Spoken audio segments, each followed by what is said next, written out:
سلام البنات، مساء الخير حبوباتي، صحة رمضانكم وصحة فطوركم ان شاء الله. الفيديو نتاع اليوم تلقاكم في صحة جيدة وتكونوا يا ربي في احسن احوالكم. راح نشارك معكم كيما العادة وكيما العوايد اقتراحات لطاولة رمضان. ديجا عقبنا 4 ايام عداو خفاف وظراف. حبوباتي المهم، الطاولة تاع اليوم خفيفة ظريفة يعني. فيها شوربة فري كيما العادة، بورك عنابي، وفيها كروكات غير بنص جدر نتاع دجاج، ديري احلى كروكات يعني واقتصاديه، وسلطه. دوك نشوفوا حبوباتي وروحوا معايا باش نديروا الروتين نتاع النهار الرابع، وخليكم معايا ما تروحوش لبعيد.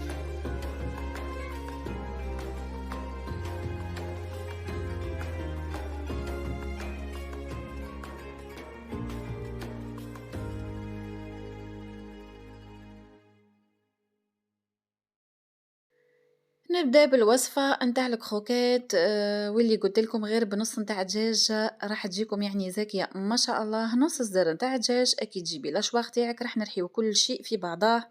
السر نتاع الوصفه واللي هو الكعبه نتاع البطاطا. قشري كعبه بطاطا ورحاها بلا رابر رقيقه حبيبتي، ونحي لها برك شويه هذاك الماء تاعها اللي تطلقوا باش من بعد ما تغبنكش في القليان. ديري توابل يعني اللي حبيتها، انا حطيت شويه معكر، شويه كركم، شويه بركركم ما كترتش، شويه فلفل حلو، شويه ملح. هاوليكم حبيباتي كيفاش رحيتو. هاوليكم يعني جات ما شاء الله وجات زاكيه. راح نحشي الاصابع تاعي حبيباتي بالفرomاج هذا نتاع البيتزا، الفرomاج شيدار. اكيد راح نديروهم صوابع كيما راكم تشوفوا معايا حبوباتي، وما ديروهمش خشان، ديروهم برك شويه رقاق كيما راكم تشوفوا معايا في الصوره راهي تهدر وحدها. جيبوا ساشي باش ما تتغبنوش حبوباتي في اللويه نتاع الاصابع. جيبوا ساشي اكيد راح تكون اليمونتير. نحطوا شويه من هذاك الصدر نتاع الدجاج، ويلزم حبوباتي ما ديروش الطبقه خشينه، راه فوها عقد ما تقدروا يعني باش ما تجيكمش معجنه من بعد كي نقليوها ما تجيناش معجنه. هاوليك من الطريقه حبوباتي، شوفوا برك دوكا تفهموا كل شيء يعني الصوره راهي واضحه وتحكي وحدها. نسيسوها غير بشويه حبوباتي ونقفلوها بالاطراف لتحت.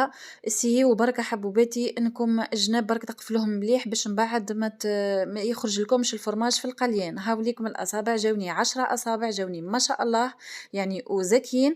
كاينه حاجه حبوباتي، قبل ما تقليوها حطوها نص ساعه في الكونجيلاتور ماشي في الفريجيدير، حطوها نص ساعه في الكونجيلاتور باش ما تعذبكمش كيف كيف في القليان وتقعد حكمت لكم هذيك لا فورم.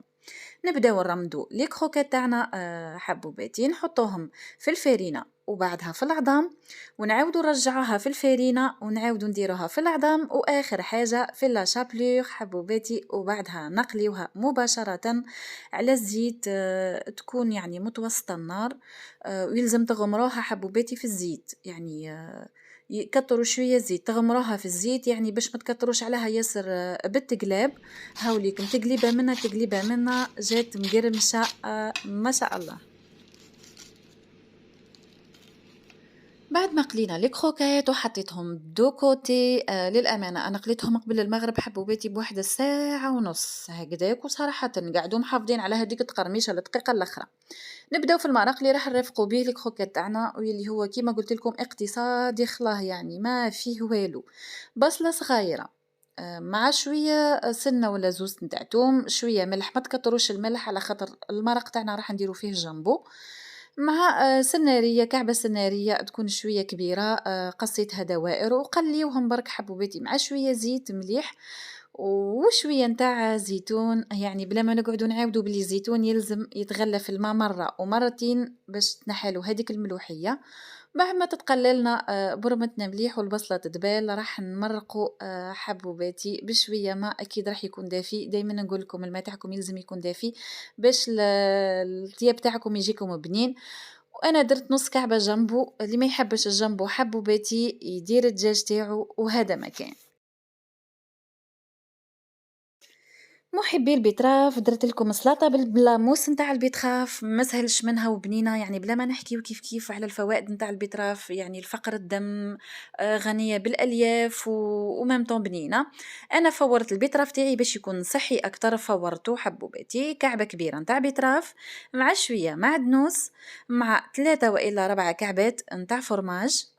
أكيد كل شيء مع بعضاه راح نرحيوه في الأشواخ حتى يولي لنا موس حبوباتي، يعني موس يعني مرحية خلاه مع مغرفة وإلا زوز مغارف نتاع لا كريم ليكيد، ونرحيو حبوباتي كل شيء مع بعضاه مع شوية ملح وشوية فلفل كحل، وهذا مكان. أنا ننصحكم أنكم تفوروا حبوبات الخضرة تاعكم باش ما تروحش القيمة الغذائية نتاعها كيف فورت كعبة سنارية وتبلتها بشوية خل وشوية زيت زيتونة وشوية معدنوس وشوية ملح وحطيتها بردت وقصيتها طرف صغار بهذه الطريقة. وهيا ونقرنيو مع بعضنا السلطة تاعنا. أنا خيرت نديرها في الكوب فردية، واللي يحب يديرها في صحن يديرها ما فيها باس، يعني سلطة كمقبلة تصلح وللضياف، يعني سلطة صراحة يعني بلاش القيمة الغذائية نتاعها، يعني البهوة تاعها برك مع هذيك الألوان سي ديجا بوكو.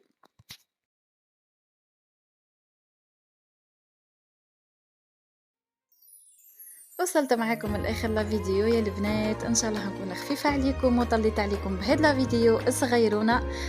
وان شاء الله نكون فدتكم لو كان بحاجه صغيره خلاص، وعطيتكم اقتراحات حبوباتي لطاولتكم. ان شاء الله تفطروا بالصحه والهنا حبوباتي، نقول لكم تهلاو في رواحكم ان شاء الله في فيديوهات اخرى ان شاء الله، ونقول لكم باي باي وسلام.